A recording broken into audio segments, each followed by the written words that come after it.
Nous allons voir dans cette vidéo le principe de fonctionnement du mode ventilatoire intitulé ventilation spontanée avec aide inspiratoire, encore appelé VS-Aid, et qui est le mode de ventilation assistée actuellement le plus utilisé au monde. Alors, je vous rappelle qu'au cours de la ventilation assistée, le patient déclenche tous les cycles respiratoires. L'objectif en VS-Aid est de délivrer un niveau de pression constant au cours de l'insufflation. Cette pression constante étant appelée la pression d'aide inspiratoire. L'idéal est de délivrer ce niveau de pression constant de manière synchrone à l'effort inspiratoire du patient.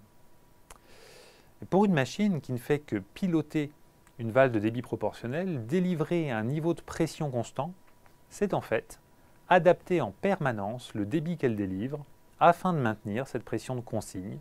On va revenir sur cette notion.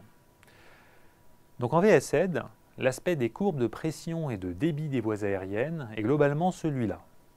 Là encore, on va détailler pas à pas le fonctionnement de ce mode.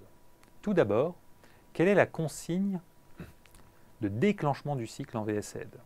On l'a dit, la VS-Aid est un mode de ventilation assistée. C'est donc le patient qui déclenche tous les cycles respiratoires.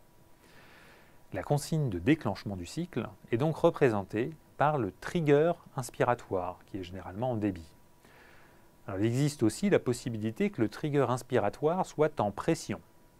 Dans ce cas, ce n'est plus un seuil de débit d'air entrant qui déclenche le cycle, mais un seuil de chute de pression dans le circuit généré par le début de l'effort inspiratoire du patient qui déclenche le cycle. De nos jours, cependant, la majorité des triggers sont en débit. Quelle est ensuite la consigne de contrôle dans le cycle?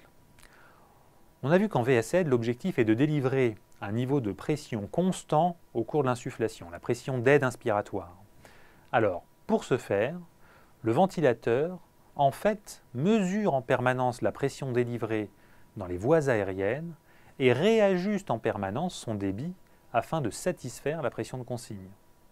Il s'agit donc d'une boucle de rétrocontrôle dans le cycle extrêmement rapide, de l'ordre de la milliseconde, au cours de laquelle le ventilateur mesure la pression générée dans les voies aériennes et réajuste son débit afin de la maintenir constante.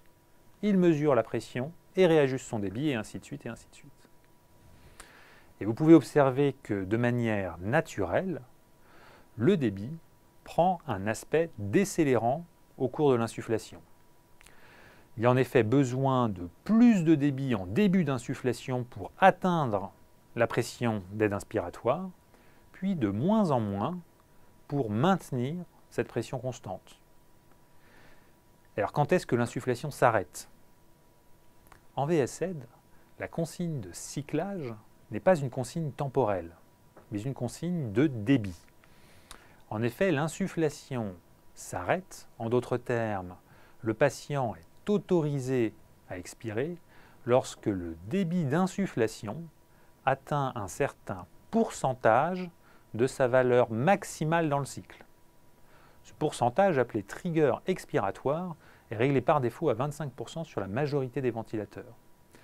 Sur certains ventilateurs, le trigger expiratoire est réglable, il est personnalisable. On peut, si on le souhaite, l'ajuster. Sur d'autres, on n'y a pas encore accès.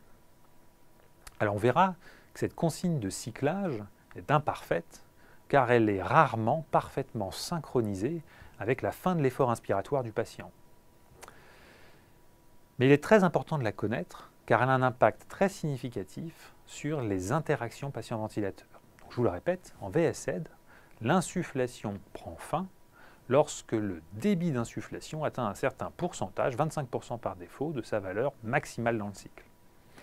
Alors au cours de la phase expiratoire, là encore, on règle généralement une pression expiratoire positive. Vous voyez qu'en VS-Aid, en comparaison à la ventilation assistée contrôlée, la situation est beaucoup plus complexe, car on impose un niveau de pression constant dans les voies aériennes au cours de l'insufflation, mais la durée de l'insufflation n'est pas connue a priori. Et un deuxième intervenant participe à la pression totale qui fait rentrer de l'air dans le système respiratoire, c'est la pression musculaire des muscles inspiratoires du patient, puisque le patient déclenche tous les cycles. Ainsi, par exemple, le volume de gaz qui va rentrer dans le système respiratoire va dépendre de la pression d'aide inspiratoire, du temps d'insufflation, de la pression musculaire et de la mécanique respiratoire du système respiratoire. C'est ce que nous allons détailler dans une vidéo suivante.